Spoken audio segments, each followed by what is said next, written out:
Welcome to this channel. We're on the journey of acquiring real estate in the US and thereafter acquiring an EB5 investor's visa. Whether you have ever been to the US or not, whether you're a citizen or not, it is possible. I'm telling you, it is possible. All you have to do is get the information, action the information, and you'll see it coming to pass in your life.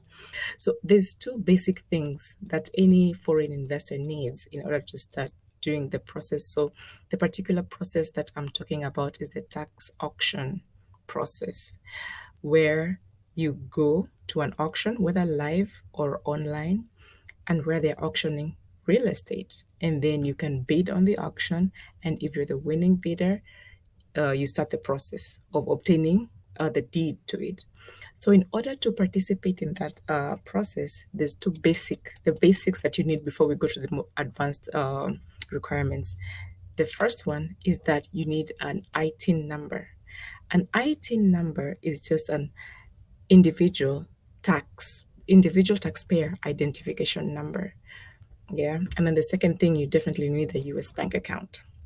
So, out of those two things, we are going to talk about the bank account, and then the tax one, we'll learn about it later. Quickly, before we jump into the meat and the potatoes, let me just introduce my beloved husband.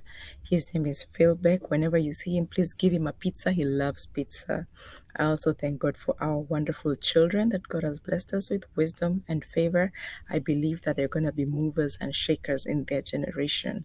And last but not least, Pastor Clint Ross. He is our pastor, our spiritual mentor. He is our covering and our authority.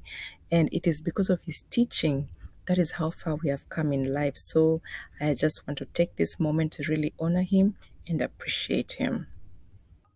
As the foreign investor, you're definitely going to need a bank account. And the reason of this is, first of all, you're going to have to transfer the money that you're going to use for the tax auction into a US bank account. Because whenever, at the drop of the hammer, whenever they say we need the money by X amount of time, it will have to go very swiftly from your US bank account to the bank account of the county that you're buying your bidding from. So that's very important. And then remember that whenever now you finally gain ownership of that property, every year you're going to have to be paying the taxes. So that money is going to come very easily from your US bank account to the county bank account. Not only that, so whenever you win the auction, you're going to have to pay the title company, you're going to have to pay the attorney, the people who are going to process the title deed to end up in your name. You'll have to pay them, and that's going to come from your US bank account. And then remember that you will be a foreign investor. Your investment is in the US, but you are abroad. The contractors who are going to be renovating that property, the upkeep, the people who are maybe going to be doing the yard work, the people who are going to be maintaining the property in one way or another, you'll have to pay them. Basically, it's easier if you have a bank account in the US to use that, because I mean, things like insurance, how you're going to pay it from an external bank account. It's also important to note the kind of account that you're going to open. You don't just open an account or because it has the highest percent for interest, or because that was the most free one or it was the cheapest or whatever. Because you might find that for purposes of what we're going to do, it will not get accepted. So, what kind of account do you need? Please remember this and note this very carefully. You need an interest bearing account. An interest bearing account, because we're going to go into it further whenever we discuss about getting your ITIN, which is your individual taxpayer identification number. Because one of the things you need to prove to the IRS is why you need that ITIN number. It's individual taxpayer identification number. And I mean, you have to prove that you're earning something. Definitely, the next other thing that you need to consider whenever you're opening your bank account is that it should be able to transfer money from bank to bank using wire transfer. I know there are many types of transfers that you can do bank to bank. You can do RTGS, which is real time gross settlement. You can do ACH transfer, which is automated clearing house. There are many ways that you can transfer money from one bank to another.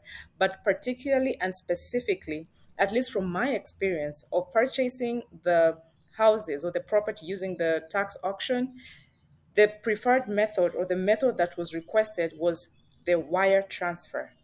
So make sure that the bank that you're opening your account has the capability to send wire transfers, because I know there's some online bank accounts that do not do that. Also, just to be on the safe side, make sure it can also do ACH transfer, and it has that ACH code for the ACH transfer. So please make sure you have that so that you're not beating the purpose of opening the account in the first place. And then whenever you bid for the auction, you win the property, but you're unable to pay because your bank doesn't offer those kind of transfer services. My dear friend and investor, I know sometimes one of the questions that might be going through your mind right now is that, okay, fine, I have understood that I need a bank account and I have understood the reasons why, and I know the kind of bank account that I'm going to open, but how am I going to open it? I don't have a US social security number. I have never been to the US. I don't know anybody there. I don't have like a US, what's it called? Residence, like an address, the kind of things that they usually ask, like they need proof of address. I don't have them. So how am I going to open it? So whether you're a citizen or not, whether you've ever been to the US before or not, whether you have a permanent address in the US or not, whether you have a social security number or not. So there are ways that even if you are outside of the United States, even if you're a foreigner, even if you have never been to the US before, you can open a bank account for this particular purpose that we're talking about. And those are the steps that we're going to discuss going forward. Now, the bank account that we're going to open, it's an online bank account, definitely, because we are not able to travel here all the way to the US. Getting the ticket, which sometimes can cost thousands of dollars, getting a visa, all those complications. We'll just bypass all of that. So we'll open an online bank account. So when I did my research, I found things like Wise, which was previously called TransferWise. It allows you to open an account online, a US bank account in the US. Uh, Payoneer is another one of them. Mercury is another one of them, and there are many others. Those are just three examples that I've given. But in my discussion, I'm going to discuss more about the Mercury. Friends, here is the Mercury website. So just to let you know that we are not going to open the US bank account as individual. We will open the US bank account, we'll form an LLC, which is a company, the smallest version of a company, to cut a long story short. And this is the platform on which we are going to build it upon. So, but before we go very far, look at this. Frequently asked questions. Very important. Are my deposits FDIC insured? FDIC insured means supposing the economic system collapses, supposing the bank collapses, supposing the stock market collapses, supposing there's some sort of upheaval in the financial sector. Are my funds insured? Will the government be able to refund me? And what is the answer? Mercury checking and savings deposits are FDIC insured up to $5 million. So you can be sure that this is a safe place to put your money in. And of course, you can learn more about FDIC insurance right there. And then, can I apply for an account if I'm not physically in the United States? What does it say? It says yes. Let me just scroll this a little bit. Yes, definitely yes. We are proud to support US companies founded by people from across the globe, as well as venture capital firms.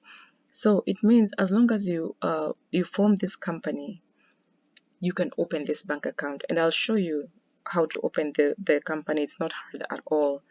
It's just a few clicks online, entirely online, and you will be good to go. So we will open the bank account as a company, and we all know the benefits of doing business as a company rather than as an individual. For those who don't know, don't worry. Whenever we discuss about opening the company, we will discuss also the benefits. What do I need to apply for the account? Well, You'll need the US company with your federal EIN. So let me pause here and just discuss what is EIN. EIN means employer identification number. So for a business, because probably in the future you're going to employ people, you need an employer identification number. This is what the government is, just you basically telling the government, hey, this is my business and this is what I do. So they give you an identification number. Now, you will need your ITIN to get this EIN.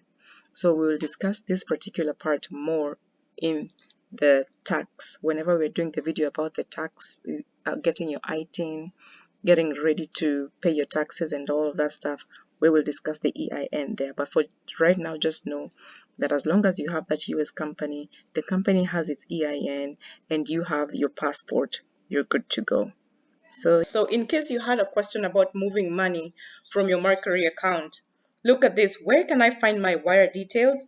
And it definitely has a link where you can go after you open the account, and you'll find the details for the wire transfer. Same to the ACH. Can I send money via ACH, electronic transfer? And then the answer is yes. And also you'll find details there. Can I send wire transfers? Can I send wire transfers electronically? Can I send checks? Can I deposit checks? So whenever you go through all these details, you'll be able to see what a solid solution this is.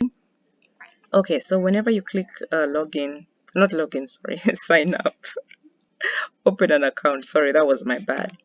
So you'll have to put in your first name, your last name, your work email, come up with a password, and then start your application.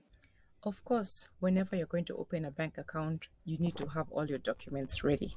So what documents are you going to need in this case? The first thing is your company name and your company type. So the type, we've already said it's LLC.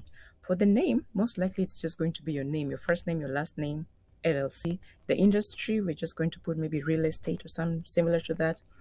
They're going to ask you if you have any investors. So if you do have investors, you can list them. If you don't have any investors, no biggie. And then they're going to ask you for a US address and a US phone number.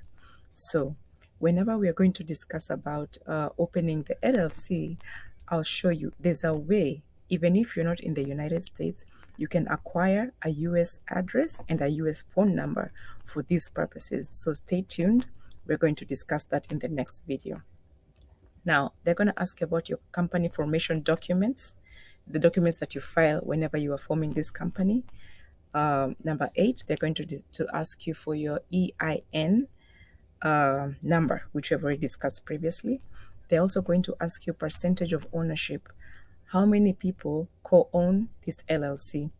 In our instance, it's only one person, so it's going to be 100% ownership to you. And then they're going to ask you for your citizenship status, which is going to be a foreigner, like non-resident, non-citizen for US. And then they're going to ask you for your residential address, like where do you live at this moment? So it's going to be your address in your home country. And then finally, they're going to ask you for your passport. So make sure your passport is ready whenever you're starting this process. Zechariah 4:10, it encourages us that we should not despise the day of humble beginnings. So even though our beginning is small, here soon we'll look back at $1 million portfolio and say, surely the Lord has done it. So let us be encouraged even as we go through this process. Friends and fellow investors, that's all I have time for right now. I know you have tons of questions. Feel free to email me. Feel free to text me. Feel free to get in touch with me in any other way. And as usual, don't forget to subscribe, don't forget to share, and don't forget to like.